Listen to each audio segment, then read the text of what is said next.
কে আসছে মনে হচ্ছে? বান্ধবী আসছে, সারা মুটকিটা এখনই আসতে লেগেছে। হাই, আই বান্ধবী বয়।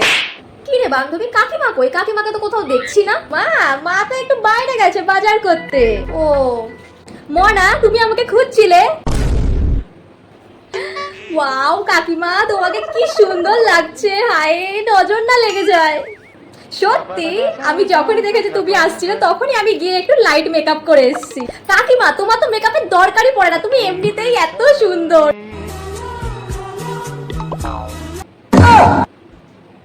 হ্যাঁ, তুই আমার বান্ধবী না হয়তো আমার মায়ের বান্ধবী হতে পারতিস। কাকিমা, আমার একটা প্রশ্ন ছিল। কাকিমা, তুমি তো এত সুন্দর, এত কিউট, তোমাকে দেখে আকাশের চাঁদও লজ্জা পেয়ে যাবে। কিন্তু কাকিমা, আমার বান্ধবী, আই মিন তোমার মেয়ে, এরকম বান্দরের পুদের মতো কেন? আর বলো না, ওরে নিয়ে বাইরে যেতে যে আমার কি লজ্জা লাগে, আর বলো না। কি আর করবো বলো, মেয়ে তো। মা, তুমি এটা বলতে পারলে?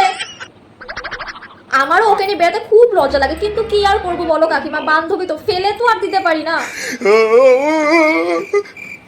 মনা, তুমি এবার একটু গল্প করো, আমি একটু বাইরে গিয়ে কাজগুলো করে আসি, তারপরে এসে দুজন মিলে খুব গল্প করবো, ঠিক আছে? আমি যাই।